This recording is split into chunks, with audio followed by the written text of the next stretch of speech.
Powered industrial trucks are rugged tools used to push, pull, carry, lift, and stack materials.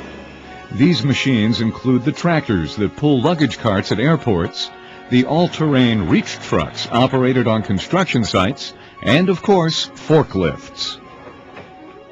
All of these vehicles save us time, money, and effort. But if they are not used correctly or maintained properly, they can be dangerous. OSHA's Powered Industrial Truck Standard covers how to work safely with these machines. One of the most significant parts of the regulation deals with training. Before you can use any type of powered industrial truck, OSHA requires that you be fully trained, evaluated, and certified by a competent instructor. Your certification process includes instruction on safety procedures and training on how to operate the industrial trucks that you will be using. You will also have supervised driving practice.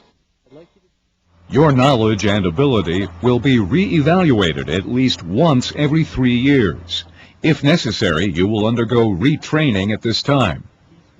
OSHA also requires training anytime you are observed being unsafe, have a close call, or are involved in an accident.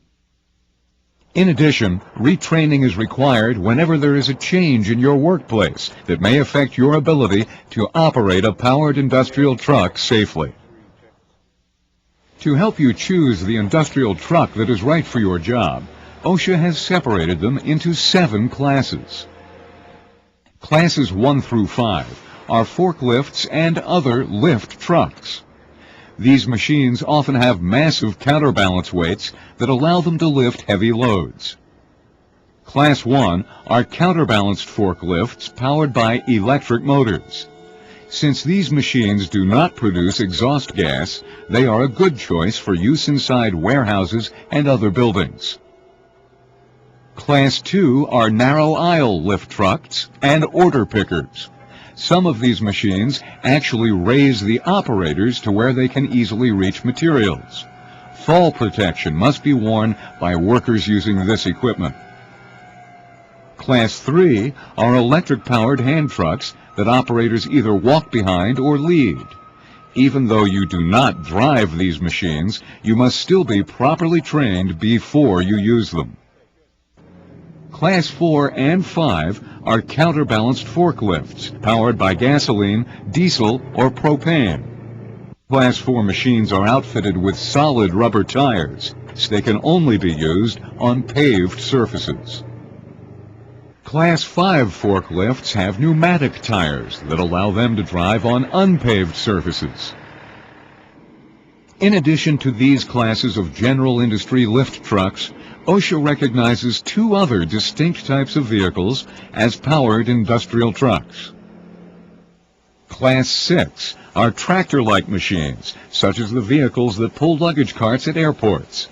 Since these don't lift loads like forklifts, they are not counterbalanced. This makes them lighter and somewhat easier to drive. Class 7 are counterbalanced rough-terrain powered industrial trucks. Unlike other lift trucks, Class 7 machines have booms that allow them to pick up and place materials in difficult-to-reach locations. Additional training is required to operate these machines safely.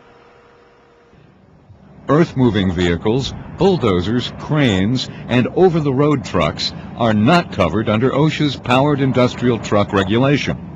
If you operate one of these vehicles, talk to your supervisor about training requirements.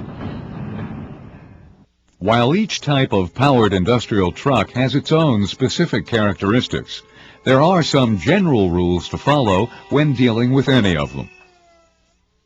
Begin each day by giving your truck a once-over. A vehicle used around the clock should be checked after each shift. If you find something wrong, take the key out of the ignition and put a sign on the vehicle that identifies it as out of service. Then inform your supervisor of the problem. Create a checklist for your inspection. Start with the exterior. Make sure moving parts operate correctly and safety guards are not bent or broken. The air pressure in pneumatic tires must be kept up to spec. Solid tires should not have any gashes or embedded debris. Verify that the steering is not too tight or too loose, and that warning lights, backup alarms, and horns are all working. Make sure that the brakes feel firm and stop the truck effectively.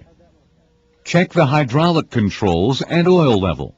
Examine batteries for leaks and corrosion. Make sure that cable connections are tight. On electric-powered trucks, test the battery's electrolyte level and specific gravity. Remember to wear personal protective equipment.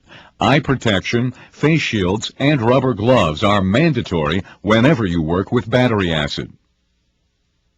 IC, or internal combustion engine industrial trucks, run on propane, gasoline, or diesel fuels. These models require yearly emissions tests, similar to the ones performed on automobiles. Verify that IC-powered vehicles have passed this test before you use them. IC-powered industrial trucks also require other checks that are similar to those that you perform on your car, including transmission fluid, motor oil, and coolant levels. Check these every time you refuel the vehicle. Recharge and refuel only in designated no smoking areas, away from flames, sparks, and electric arcs. This must be done even with an electric-powered industrial truck, because the batteries can give off highly flammable hydrogen gas. Before recharging an electric-powered industrial truck, raise the hood and leave it open while the battery is charging. This will reduce the chances of an explosion by allowing any hydrogen gas that is generated during the charging process to dissipate. Leave the charger off until you have connected it to the battery so that you don't generate any sparks. Take the charger's plug in one hand and insert it into the battery's plug using your other hand. Plugging the charger directly into the truck will not recharge the battery and may even damage electric components. Once the cables are properly connected, you can turn the charger on. After the battery is charged, turn the charger off before you disconnect the cables. Then make sure that the hood is securely repositioned and locked. This will keep the battery from slipping out of its compartment if the truck ever tips over. When refueling a propane-powered industrial truck, first shut off the engine. Then turn off the valve to the tank, unscrew the line, and roll the empty tank off the truck. Position the new tank by aligning it with the tank locating pin. This puts the fuel pickup tube inside the tank at the best angle to withdraw the propane. Secure the tank in place, hand tighten the fuel line, and open the valve. Once your vehicle has passed inspection and been fueled, you're ready to work. Whenever you're operating a powered industrial truck, follow safe operating procedures. Begin by entering the vehicle properly. Use a 3-point mount. Make sure that you have at least 2 hands and 1 foot, or 2 feet and 1 hand, in contact with the truck at all times. This will help keep you from slipping. Before you drive off, adjust your seatbelt and buckle up. While you're moving, keep your hands inside the vehicle. Watch where you are going and look out for hazards.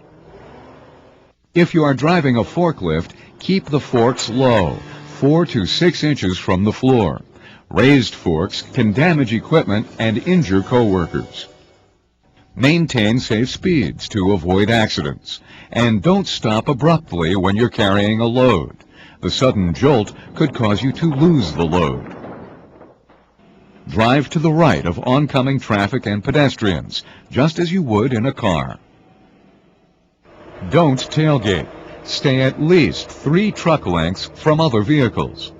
Stop and sound your horn at corners and doorways to alert other drivers or anyone on foot. Look both ways before you pull out. If you're moving a load that blocks your forward vision, drive in reverse. Use a spotter to help you if necessary. Drive carefully and never fool around while operating an industrial truck. The life expectancy of a show-off is not high. Be careful crossing wet and icy surfaces. Stopping or turning suddenly could cause you to skid out of control. Never allow riders on any industrial truck unless it is specifically designed for transporting passengers. If you are working indoors with a truck that has an internal combustion engine, make sure there is plenty of ventilation to remove exhaust fumes. You can improve airflow by turning on fans and opening doors and windows. In areas where the ventilation can't be improved, use electrically powered vehicles. Because industrial trucks can generate heat and sparks, they can be dangerous to use around flammable and explosive materials.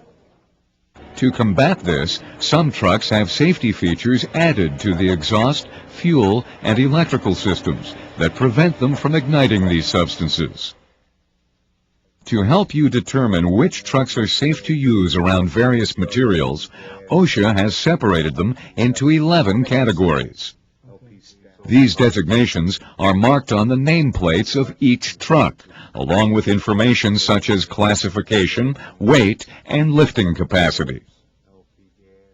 By referencing Table N1 in OSHA's Powered Industrial Truck Regulation, CFR 1910.178, you can see which trucks OSHA has approved for use around different types of hazardous materials. Talk to your supervisor if you have any questions. As you operate your industrial truck, you should also check the work area itself for hazards, such as aisle clearance and the distance to overhead pipes and ductwork. You don't want to get stuck or cause any damage.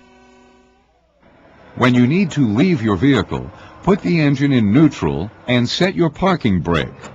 If you are driving a forklift, lower the mast to the ground. This will keep it from moving. Whenever you will be more than 25 feet away, or your vehicle will be out of your sight, shut the power off and take the key with you. Be sure to block your wheels when parking on a slope. Runaway industrial trucks are dangerous. When parking, make sure you don't block stairwells, exits, or fire hydrants. They may be needed in an emergency. If you need to talk to someone who is operating an industrial truck, don't get too close. The truck could move unexpectedly and run right into you. Stand off to the side, at least 3 feet away, and face the operator so that you can see if the vehicle begins to move. Be careful. Never put your feet, hands, and fingers in places where they could be crushed or amputated. Although all industrial trucks have similar basic operating procedures, forklifts have special handling requirements. One reason for this is their tremendous lifting capacity. The secret behind this strength is the counterbalance weight in the back of each machine. This weight prevents a forklift from tipping forward when you pick up a load. A loaded forklift is like a seesaw. The front wheels are the fulcrum upon which the machine is balanced. If a load is too heavy or too far from the fulcrum, the forklift is likely to tip forward. Check your forklift's nameplate to see what its lifting capacity is. Always use a machine that is rated to handle the load that you want to move. If you are working with pallets, space the forks widely apart to better balance the load. Keeping the forks level and a few inches off the ground, move forward slowly until the pallet is seated all the way back on the forks. Once the forks are fully inserted, slowly lift the pallet about 6 inches. Then tilt the mast back to secure the load for transport. If you are lifting a pallet from an overhead rack, make sure that you lower the mast before traveling with the load. A forklift with a raised load is extremely unstable. If you try to drive with the load in this position, you are likely to tip over. Some loads may be naturally off-center. Be sure they are stabilized before moving them. find the load's center of gravity and position the forks accordingly. Special attachments can be installed on the masts of forklifts to move barrels, carpet, and other hard-to-grasp objects. Since these attachments can radically change the lifting capacity of a forklift, a new nameplate with revised specifications must be installed on the vehicle. Forklifts can even be used to elevate workers, but only with proper safety platforms that are securely fastened to the mast. Never drive a forklift with someone on a platform. Moving it even a few inches is dangerous because workers could fall or be crushed. When driving a forklift, you need to remember that they are not as stable as a car. Most forklifts are supported only at 3 points. On three-wheeled machines, the first point is the rear wheel. On four-wheeled forklifts, it is at the center of the rear axle. The second and third points are the front wheels. This three-point suspension forms what is called the stability triangle. Because a forklift is designed to handle loads, when it is not carrying anything, its center of gravity falls towards the back of the stability triangle, close to the first point of support. Since this is near two of the triangle's edges, it doesn't take much to cause the forklift to become unstable. In fact, just running over a 2x4 can push the center of gravity outside the stability triangle, causing the vehicle to tip. When lifting and carrying a load, the center of gravity will shift towards the front of the forklift and the second and third points of support. Since the center of gravity is now between these 2 points, well away from the sides of the stability triangle, the forklift is generally more stable. But if a load is too heavy, the center of gravity can shift out of the stability triangle. This can cause the forklift to tip forward and make it hard to control the steering. In a worst-case scenario, you may even lose a load or damage the forklift. Another aspect of the stability triangle involves the forklift's vertical stability line, or line of action. This is an imaginary vertical line that runs through the forklift's center of gravity. As long as the line of action falls within the stability triangle, the forklift will be stable.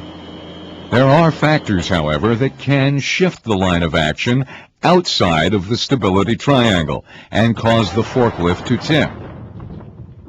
These include the placement of the load on the forks, how high the load is raised above the floor, and the angle of the floor beneath the forklift. Remember, any load will change a forklift's center of gravity. To stabilize a forklift when driving with a load, the best bet is to tilt the mast back and keep the forks low. If for any reason your forklift does begin to tip, don't jump out. You could be crushed beneath the machine. Instead, brace your feet, grab onto the steering wheel, and pull yourself tight up against it. Lean in the opposite direction from the way the vehicle is tipping. Don't try to get out of the forklift until it has come to a complete stop. Most forklifts and some other powered industrial trucks have rear-wheel steering. Be careful going around corners, because the forks and the rear of the vehicle will both swing wide. Be especially cautious when turning on a loading dock so that you don't fall off. Cross curbs and railroad tracks slowly and at an angle. This will keep at least 2 wheels in contact with the ground at all times and prevent the forklift from tipping over. You also need to pay special attention to slopes and ramps. When transporting a load, always keep the forks and the load uphill. This means you should back down a slope. Otherwise, you could lose the load. If you aren't carrying a load, the opposite is true. Always keep the forks pointed downhill to maintain the forklift's balance. This also gives you better control of the forklift since it puts more of the weight on the front drive wheels, where the brakes are located. Before driving on a ramp, clear any obstacles in your path and check the ramp for puddles, ice, or snow. There should be nothing at the top or bottom of a ramp that could make a vehicle slip or tip. Be especially careful on steep inclines. There are some lift trucks that should only be used on flat surfaces. Consult your operator's manual or talk to your supervisor if you have any questions. Always watch your speed. Don't let the forklift accelerate if you're maneuvering down an incline. Never travel across a slope at an angle, with or without a load. Driving across even a slight grade can cause a forklift to tip. Many of the ramps you will encounter are made of concrete. If you are using a temporary ramp like a metal bridge plate, make sure that it is securely positioned and can handle the weight of both the forklift and the load. Before you drive onto a rail car, truck, or trailer, set its brakes and block its wheels. Check the strength of the floors as well. Don't forget to look for indentations and holes which could cause your forklift to tip. Once you have reached your destination, you need to follow correct procedures for unloading the materials that you are carrying. Push straight ahead until the load is a few inches short of the drop-off point. Then, tilt the mast forward so the forks are parallel to the floor and the load is directly over where you want it to land. Gradually lower the forks until the load is in place and the forks move freely. When you back away, do it slowly. Don't drag the forks across the floor. Materials are often placed in pallet racks or stacked to save space. Ask your supervisor how high you can safely stack the materials you handle. Whenever you are loading or stacking, make sure that other workers and pedestrians are a safe distance away. You never know when a load might slip.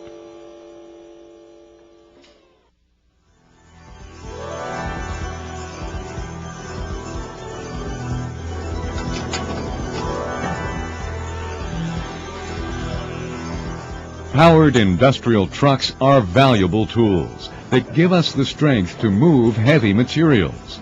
But if they are not properly maintained or are used incorrectly, they can be deadly. To stay safe, we need to know these vehicles inside and out. Let's review.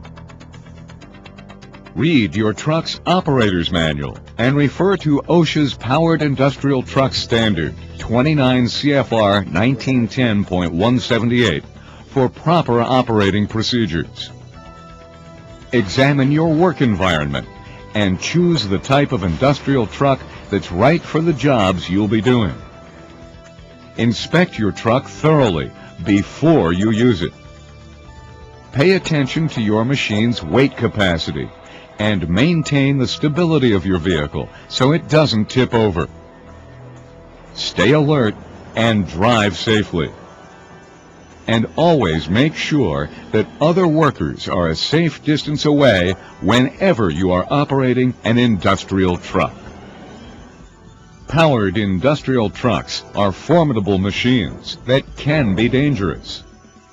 But by using common sense and following correct operating procedures, you can harness their strength and use them safely.